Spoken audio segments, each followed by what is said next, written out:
over 40,000 kilometers around, 24,901 miles in circumference. The Earth is big. And you want to send a message. What do? A long, long time ago, the options were limited. You might have sent up smoke signals, blown a ram's horn, built a fire beacon, or sounded the drums. With the written word, hand-delivered mail became an option. Later, carrier pigeons became popular. In the 15th century, sailors started using maritime flag semaphores. In the 18th century, optical telegraph.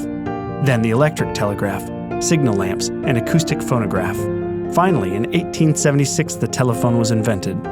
In a few years, wireless telegraphy and radio would follow. Television hit in 1927, and as early as 1946, there were limited-capacity mobile phones in cars. Transatlantic telephone cable followed, then commercial satellites and fiber optics. By 1969, computers were networking with each other. Ship-to-shore satellite communications gave way to the first cellular phone network, and finally, the Internet. Now, if you want to send a message to the other side of the planet, you can email, text, call, Skype, FaceTime, or voice over IP telephone if you want. 40,000 kilometers around, the world is very small. Ellen White had this to say: "The vineyard includes the whole world, and every part of it is to be worked. The whole earth is to be illuminated with the glory of God's truth. The light is to shine to all lands and all peoples. Our burden for the regions beyond can never be laid down until the whole earth shall be lightened with the glory of the Lord." Was the church up to that kind of challenge?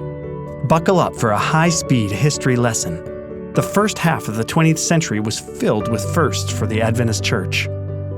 The first church in Bangladesh, church in Indonesia, missionaries in Malaysia, tent meetings in Palestine, church in the Bahamas, church in Ecuador, evangelistic meeting in Jordan, indigenous church in Egypt, mission on the island of Guadeloupe, converts in Puerto Rico, school in Hawaii, converts in Iran, training school in India, Adventists enter Sicily, church in Dominican Republic, academy in the Philippines, missionary school in Finland, Brazilian minister ordained, Teachers Institute in China, public meetings in Cambodia, church in Colombia, convert baptisms and church in Iraq, mission in Burundi, clinic in Malaysia, missionaries arrive in Liberia, mission among Guatemalan Indians, church on island of Martinique, church in Cameroon, evangelism in Guam and Micronesia, baptisms in Madeira Island, radio evangelism in Argentina and Cuba, missionary to Cape Verde, sanitarium in Korea, post-secondary school in Lebanon, house-to-house evangelism in French Guinea, radio evangelism in Brazil,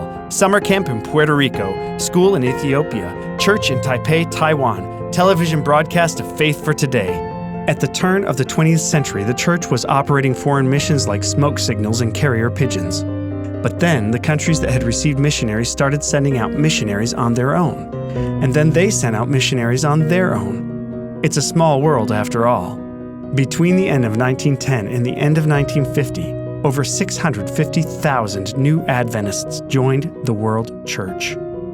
And that's not all. We skimmed over one of the best parts of the story. Things got really exciting right around the start of the Great Depression.